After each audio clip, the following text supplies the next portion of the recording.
नमस्कार, बहुत स्वागत है आपका। आप देख रहे हैं गुड न्यूज टुडे की विशेष प्रस्तुति जन्माष्टमी पर अमृत बरसे। बात करेंगे भगवान कृष्ण की जन्माष्टमी का महत्व क्या है, जन्माष्टमी कब मनाया जाना उचित होगा, जन्माष्टमी की तैयारियां कैसे की जाएंगी और जन्माष्टमी पर भगवान कृष्ण की कृपा से कैसे वरदान प्राप्त होंगे। आपको बताएंगे कि भगवान कृष्ण को झूला झूला करके आप अपनी मुश्किलों को कैसे समाप्त कर सकते हैं और झूला झूला करके अपनी मुश्किलों को कैसे दूर कर सकते हैं। तो चलिए कार्यक्रम की शुरुआत करते हैं और सबसे पहले जानते हैं कि जन्माष्टमी का अर्थ क्या है और जन्माष्टमी का महत्व क्या है। देखिए, भगवान कृष्ण का जन्म हुआ था भाद्रपद महीने के कृष्ण पक्ष की अष्टमी तिथि को। जन्म हुआ अष्टमी तिथि को, इसीलिए इसे जन्माष्टमी कहते हैं और भगवान कृष्ण का जन्म हुआ इसीलिए इसको श्री कृष्ण जन्माष्टमी कहते हैं। भगवान कृष्ण का जन्म हुआ था रोहिणी नक्षत्र में, इसीलिए जन्माष्टमी के निर्धारण में रोहिणी नक्षत्र का बहुत ज्यादा ध्यान रखते हैं। सबसे पहले तिथि अष्टमी और उसके बाद नक्षत्र रोहिणी और उसके बाद लग्न वृषभ, वृषभ लग्न, वृषभ राशि और रोहिणी नक्षत्र में भगवान कृष्ण का जन्म हुआ था। इस दिन भगवान कृष्ण की पूजा करने से संतान की प्राप्ति, आयु और समृद्धि की प्राप्ति होती है।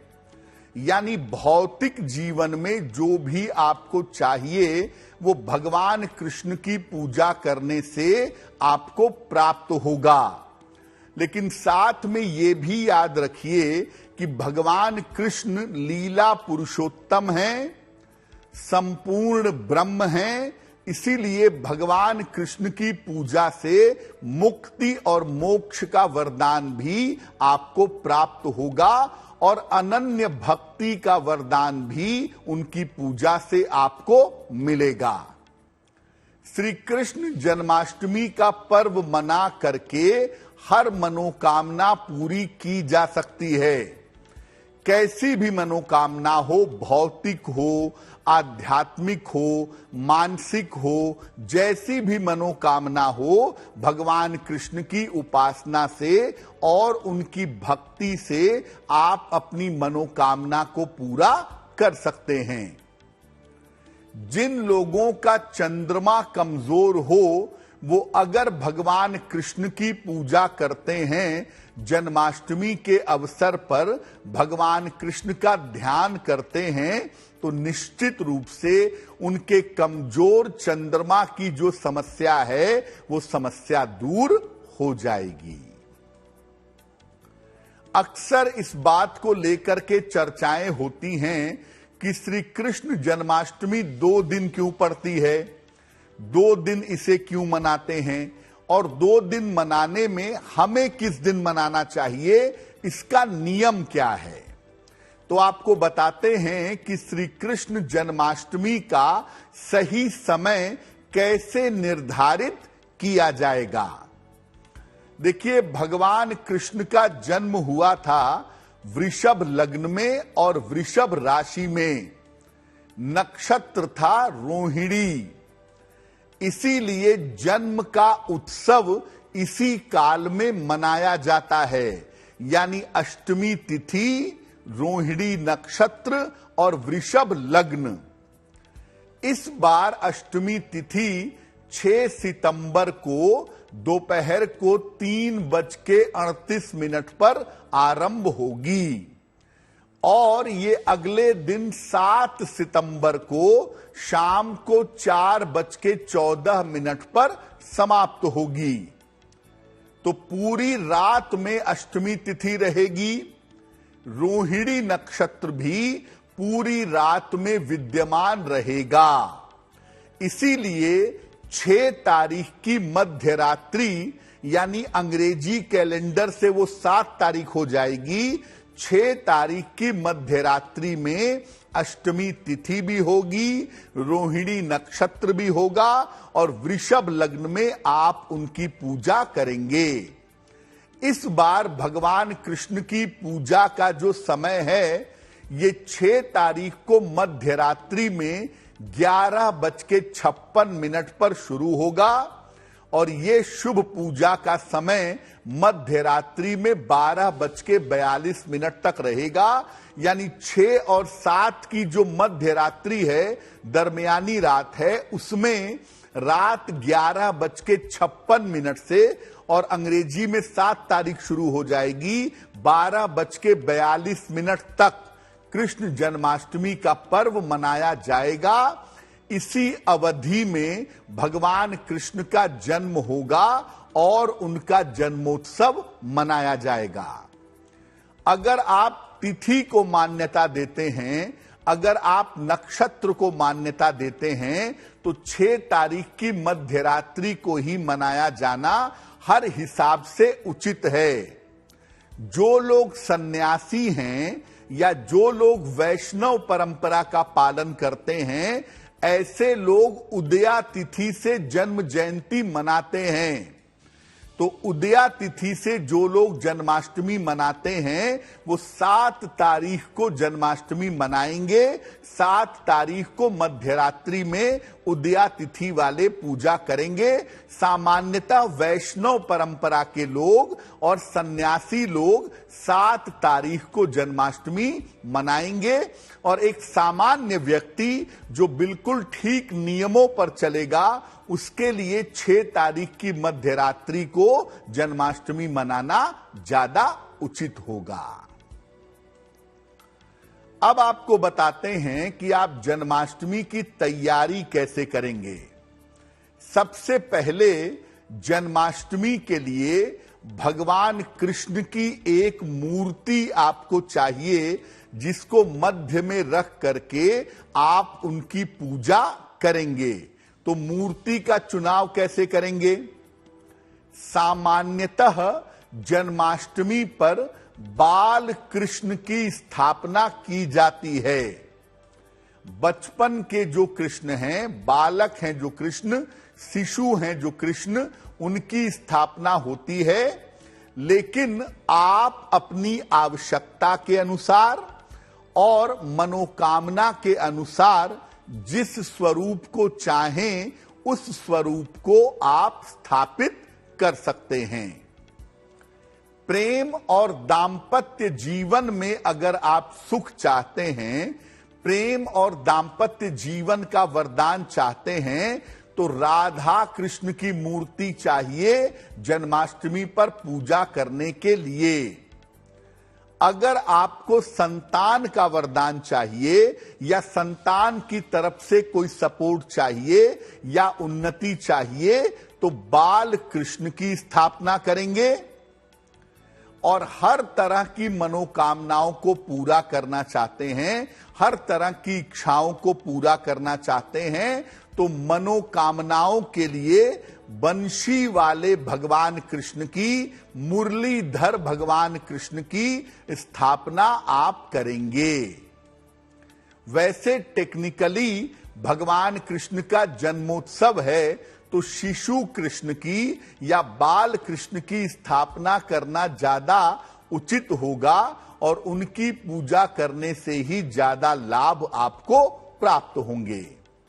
जन्माष्टमी पर अगर आप चाहें तो आप अपने घर में शंख ला सकते हैं, शंख स्थापित कर सकते हैं और शालिग्राम की स्थापना भी आप कर सकते हैं। जन्माष्टमी पर शंख और शालिग्राम की स्थापना करना भी बहुत अच्छा होता है।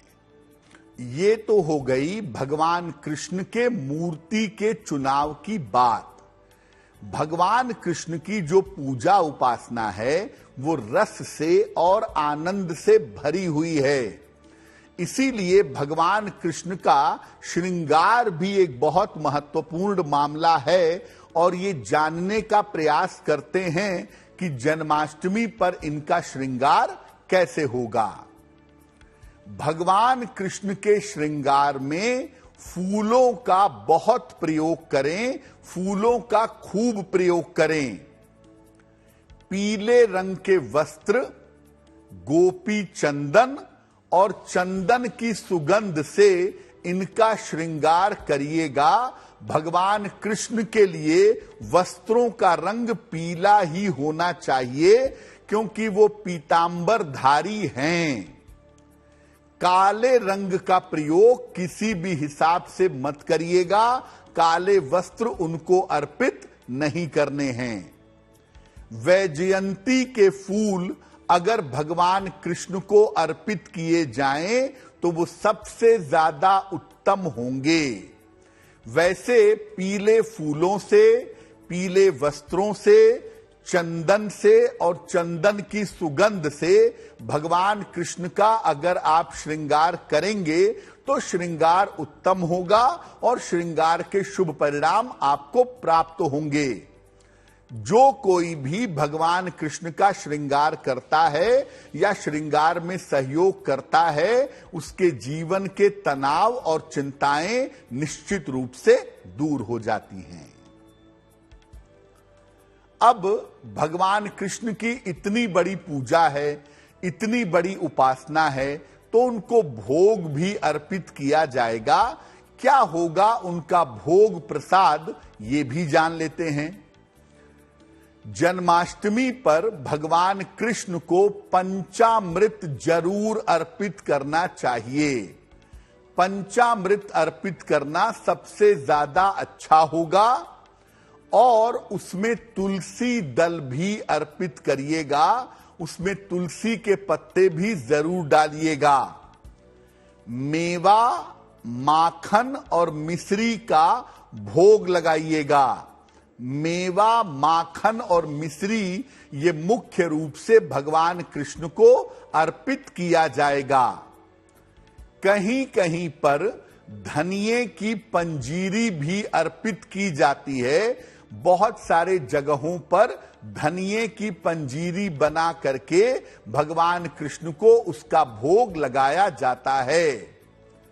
इसके बाद पूर्ण सात्विक भोजन, पूरी तरह से सात्विक भोजन जिसमें प्याज लहसुन बिल्कुल नहीं होगा, ऐसा पूर्ण सात्विक भोजन जिसमें तमाम तरह के व्यंजन हों, भगवान कृष्ण को अर्पित किए जाते हैं।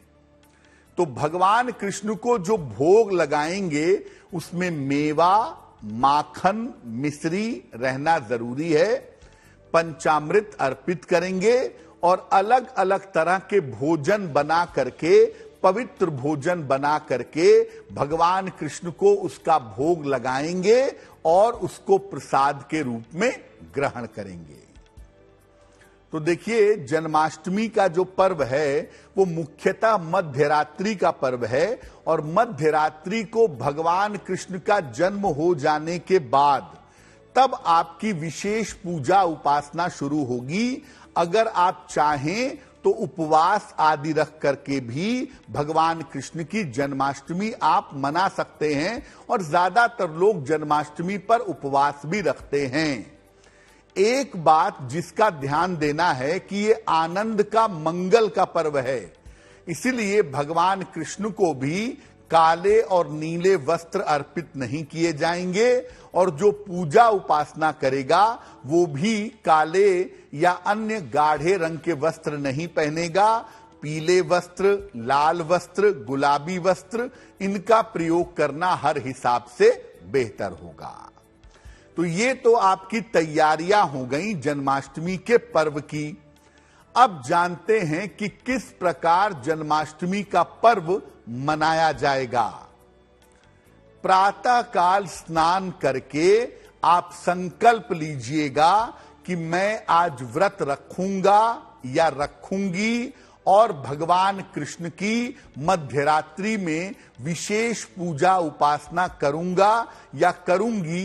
ये संकल्प आप जन्माष्टमी के दिन सुबह स्नान करके लीजिएगा। अगर आप उपवास रखते हैं तो दिन भर जलाहार यानी लिक्विड लेंगे, जल पिएंगे, नींबू पानी पिएंगे, दूध पिएंगे, या फलाहार फल ग्रहण करेंगे, सात्विक बने रहेंगे। मध्य रात्रि को जब भगवान कृष्ण का जन्म हो जाता है तो भगवान कृष्ण की धातु की जो प्रतिमा है, धातु की जो मूर्ति है, उसको किसी पात्र में, किसी बर्तन में रखिएगा। उस प्रतिमा को आपको स्नान करवाना है, पहले दूध से, फिर दही से, फिर शहद से, फिर शर्करा से और अंत में घी से स्नान करवाइएगा और सबसे अंत में जल से उनको स्नान करवाइएगा। इसी को पंचामृत स्नान कहते हैं। सबसे अंत में थोड़े से जल का प्रयोग भी करिएगा। ध्यान रखें कि जो चीजें आप अर्पित करेंगे, जिन चीजों से आप भगवान कृष्ण को स्नान करवाएंगे, उन्हें शंख में डाल करके, या चांदी की कटोरी हो या चांदी का गिलास हो तो उसमें डाल करके अर्पित करना आपके लिए बहुत अच्छा होगा। तो जब आप उन्हें पंचामृत स्नान करा लें तब जल से स्नान कराएं, शरीर उनका पोंछें, इसके बाद उन्हें पीतांबर, पुष्प और प्रसाद अर्पित करें और इसके बाद भगवान को झूले में बैठा करके झूला झुलाएंगे। जिसके उंगलियों के इशारे पर ये पूरा ब्रह्मांड झूल रहा है, उसको झुलाने का मौका आपको मिले तो ये उनकी बड़ी कृपा है।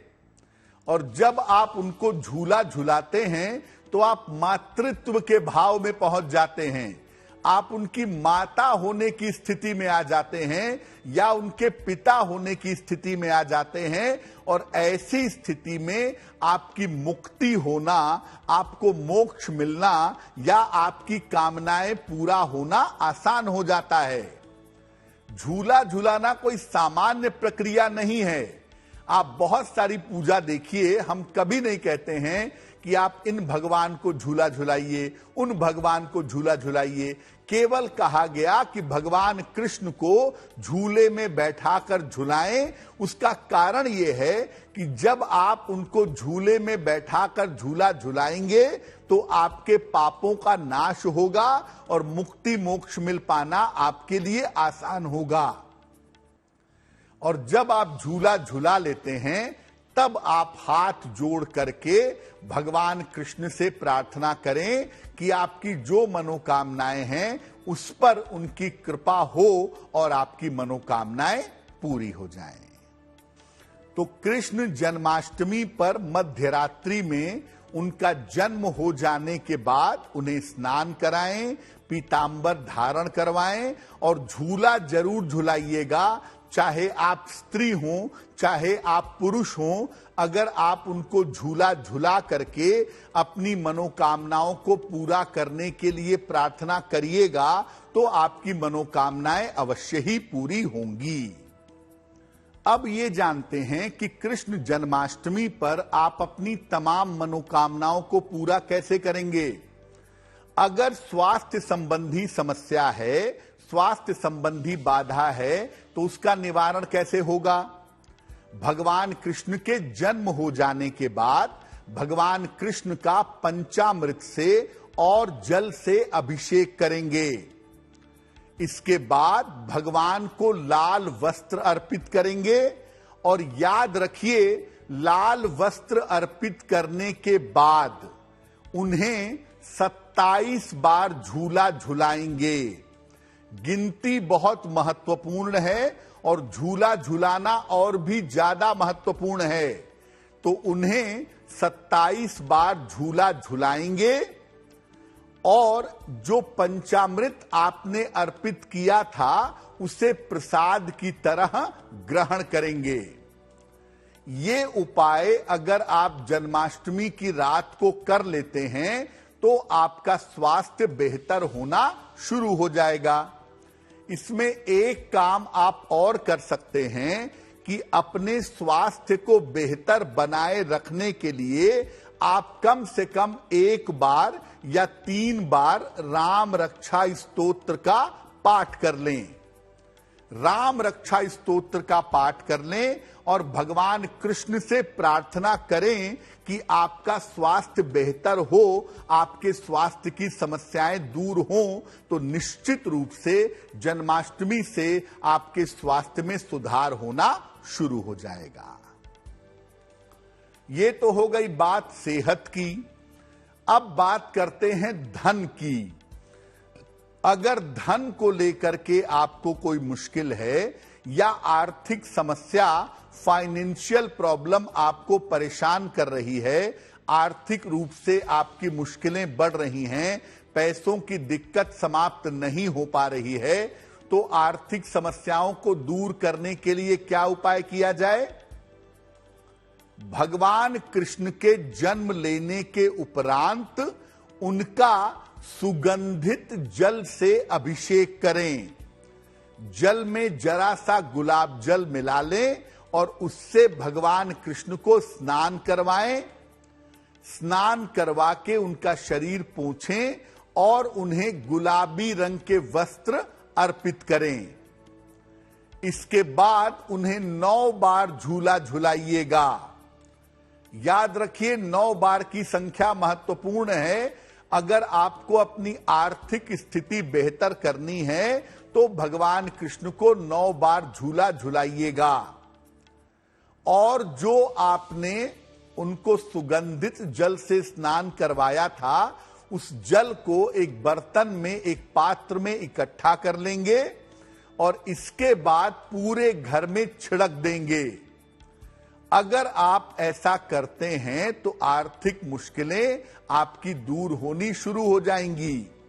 और इसके लिए भगवान कृष्ण का जो एक विशेष मंत्र है, ओम क्लीं कृष्णाय नमः, ओम क्लीं कृष्णाय नमः। वैसे तो यह मंत्र हर तरह की समस्या में चल जाता है, लेकिन अगर आर्थिक मुश्किल हो तब भी ये मंत्र बहुत अच्छी तरह काम करेगा। तो आप इस मंत्र का जप करिएगा और भगवान कृष्ण से धन प्राप्ति की प्रार्थना करिएगा, आपको लाभ होगा। अब जानते हैं कि अगर आपके करियर में बाधा आ रही है, अगर आपके रोजगार में दिक्कत आ रही है, नौकरी में असफलताओं का सामना करना पड़ रहा है, करियर, नौकरी, व्यवसाय को लेकर मुश्किल है, तो क्या करेंगे? भगवान कृष्ण को जन्माष्टमी की रात को, उनका जन्म हो जाने के बाद, सफेद चंदन और जल अर्पित करेंगे। उन्हें गुलाब के फूलों की माला चढ़ाइए और ब्राइट व्हाइट कलर के चमकदार सफेद रंग के वस्त्र उनको पहनाइएगा। इसके बाद उन्हें 18 बार झूला झुलाइएगा। गिन करके 18 बार झूला झुलाएं और प्रार्थना करें कि आपके रोजगार की, करियर की जो दिक्कतें हैं वो दिक्कतें दूर हो जाएं। जो माला आपने भगवान कृष्ण को गुलाब की चढ़ाई थी, अगले दिन सुबह उस माला को उठा लें और उसके बाद इस माला को अगले 1 साल तक अपने पास सुरक्षित बनाए रखें। अगर आप ऐसा करते हैं तो आपके करियर में, नौकरी में, रोजगार में आपको लाभ होगा। और सफेद चंदन ले आएं, भगवान कृष्ण को अर्पित करें और नियमित रूप से उसी सफेद चंदन का अगर आप तिलक लगाते रहें तो आपके लिए बहुत अच्छा होगा। भगवान कृष्ण को मनोकामनाओं को पूरा करने वाला देवता माना जाता है, इसीलिए भगवान कृष्ण से आप अपने शीघ्र विवाह के लिए भी वरदान मांग सकते हैं या वरदान मांग सकती हैं। क्या उपाय करेंगे? जन्म लेने के बाद जन्माष्टमी पर भगवान कृष्ण का दूध से और जल से अभिषेक करिए। इसके बाद उन्हें वैजयंती की माला पहनाइए और अगर वैजयंती की माला नहीं मिल रही तो पीले फूलों की माला पहनाइए और उन्हें पीले वस्त्र अर्पित करिएगा। इसके बाद उन्हें 9 बार झूला झुलाइएगा। 9 बार झूला झुलाना इनके लिए बेहतर अवश्य होगा। इसके बाद एक मंत्र है, ओम राधा वल्लभाय नमः। ओम राधा वल्लभाय नमः इस मंत्र का 108 बार जप करिएगा और दूध को और जल को प्रसाद की तरह अगर आप ग्रहण करेंगे तो आपके लिए बहुत शुभ होगा। याद रखिए, भगवान कृष्ण की कृपा से स्वास्थ्य, धन, रोजगार, करियर, ये तमाम मुश्किलें दूर हो सकती हैं, लेकिन सबसे ज्यादा इस दुनिया में भगवान कृष्ण की पूजा की जाती है संतान की प्राप्ति के लिए। तो अगर आपको संतान की प्राप्ति नहीं हो पा रही है तो क्या उपाय करेंगे? जन्माष्टमी पर रात में भगवान कृष्ण का पंचामृत से अभिषेक करिएगा।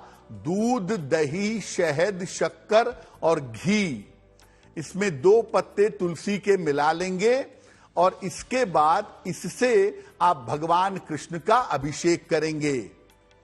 भगवान को पीले वस्त्र और पीले फूल अर्पित करेंगे। उन्हें माखन मिश्री का भोग लगाएंगे और इसके बाद उनको 27 बार झूला झुलाइएगा। 27 बार झूला झुलाना आपके लिए बेहतर होगा। और एक बाल गोपाल मंत्र है, ओम क्लीं कृष्णाय नमः।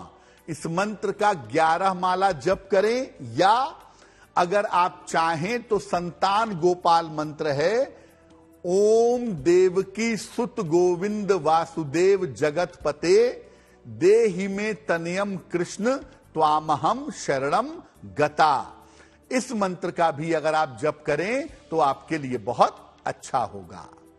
और जो पंचामृत आपने अर्पित किया था भगवान को, पति पत्नी दोनों उसे साथ में मिल करके ग्रहण करेंगे तो उनके लिए बहुत अच्छा होगा।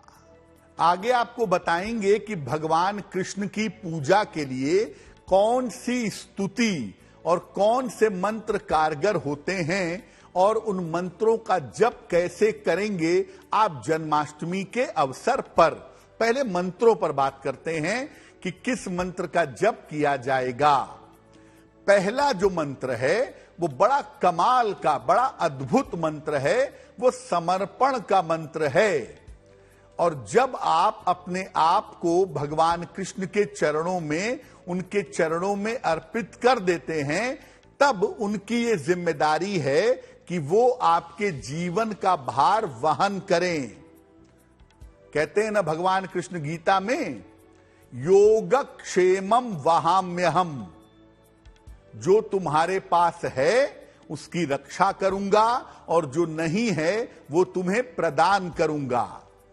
तो अगर आप चाहते हैं कि भगवान कृष्ण आपके जीवन का वहन करें तो मंत्र देखिए स्क्रीन पर। मंत्र है, श्री कृष्णम शरणम मम। श्री कृष्णम शरणम मम। इस मंत्र का अगर आप रेगुलरली जप करिए, अगर इस मंत्र का आप जन्माष्टमी की मध्यरात्रि को ज्यादा से ज्यादा जप करें तो उनकी कृपा आपको आसानी से मिलेगी। और दूसरा विशेष मंत्र है, ओम क्लीं कृष्णाय नमः। इस मंत्र को बाल गोपाल मंत्र कहते हैं और किसी भी तरह की मनोकामना, संतान प्राप्ति की कामना हो, ग्रहों की बाधा से निकलना हो, जीवन को बेहतर करना हो, ऐसी तमाम स्थितियों में ओम क्लीं कृष्णाय नमः इसी मंत्र का जप करना आपके लिए बहुत शुभ होगा। अब आपको बताते हैं भगवान कृष्ण की स्तुतियों के बारे में। सबसे पहले उनके जन्मोत्सव पर, उनके जन्म के समय भगवान कृष्ण की एक स्तुति है, वल्लभाचार्य जी ने लिखी है, इसका पाठ करना चाहिए। अधरम मधुरम वदनम मधुरम मधुराधिपते रखिलम मधुरम मधुराष्टक। मधुराष्टक का पाठ अगर भगवान कृष्ण के जन्म के समय में किया जाए तो चारों तरफ मंगल ही मंगल होता है, चारों तरफ खुशियां ही खुशियां प्रकट होती हैं। अगर आप भगवान कृष्ण को अपना गुरु मानते हैं और उनको गुरु के रूप में प्राप्त करना चाहते हैं तो भगवत गीता पढ़िएगा। जन्माष्टमी के अवसर पर भगवत गीता के 11वें अध्याय का पाठ करने से आपको मुक्ति मोक्ष का लाभ मिलेगा, भगवान कृष्ण की कृपा मिलेगी और इस कृपा से आप आध्यात्मिकता के रास्ते पर या वैराग्य के रास्ते पर ज्यादा बेहतर से जा पाएंगे। तीसरा जो काम आप कर सकते हैं जन्माष्टमी पर वो है हरिवंश पुराण का पाठ। पूरा हरिवंश पुराण तो खैर जन्माष्टमी पर नहीं पढ़ सकते, लेकिन उसमें भगवान कृष्ण की लीलाएं दी हुई हैं, तो जितना भी संभव होगा उतना ही सही हरिवंश पुराण का पाठ जरूर करिएगा, आपके लिए बहुत बेहतर होगा। और भगवान कृष्ण की बहुत सारी स्तुतियां की गई हैं, बहुत सारे कवियों ने, ऋषियों ने, ज्ञानियों ने भगवान कृष्ण की स्तुति की है। लेकिन जैसा मैंने पहले भी बताया कि भगवत गीता का 11वां अध्याय मधुराष्टक, इसका पाठ करना आपके लिए बहुत अच्छा होगा। भगवान कृष्ण का नाम भी एक मंत्र है, कर्षयते इति कृष्णः, जो आपको आकर्षित करे, जिस सत्ता की तरफ आप तेजी से अट्रैक्ट हो, वो सत्ता, वो देवता भगवान कृष्ण हैं और भगवान कृष्ण की तरफ पूरी दुनिया जाने अनजाने आकर्षित होती चली जाती है। तो आप कोई भी जप ना कर पाए, आप कोई भी स्तुति ना कर पाए, कोई बात नहीं, आप जन्माष्टमी के अवसर पर कृष्ण नाम का जप करिए। कृष्ण कृष्ण कृष्ण कृष्ण कृष्ण कृष्ण। अगर आप भगवान कृष्ण के नाम का भी जप करते हैं तो आपके लिए बहुत बेहतर होगा। जन्माष्टमी के पर्व पर कुछ विशेष कार्य आप जरूर कर सकते हैं जो आने वाले समय में आपके लिए लाभकारी रहेगी। पहला काम, अगर आप तुलसी का पौधा लगाना चाहते हैं या तुलसी के पौधे की पूजा करना चाहते हैं तो वो भी आप जन्माष्टमी के अवसर पर कर सकते हैं। अगर आप तुलसी की माला धारण करना चाहते हैं या तुलसी को अपने हाथ में पहनना चाहते हैं तो तुलसी की माला धारण करना, चाहे हाथ में, चाहे कलाई में, चाहे गले में, ये आपके लिए बहुत शुभ होगा। इससे जीवन में आपके पवित्रता आएगी और प्रभु की कृपा का अनुभव आपको निश्चित रूप से जीवन में हो पाएगा। तीसरा काम, जन्माष्टमी के अवसर पर अगर आप भगवान कृष्ण की चांदी की मूर्ति ले आते हैं तो उसको हर साल बदलने की आवश्यकता नहीं है। उसे इमली के पानी से या हल्का सा कोई डिटर्जेंट लगा के या इस तरह की चीजें लगा करके आप धो सकते हैं, लेकिन साल भर के बाद।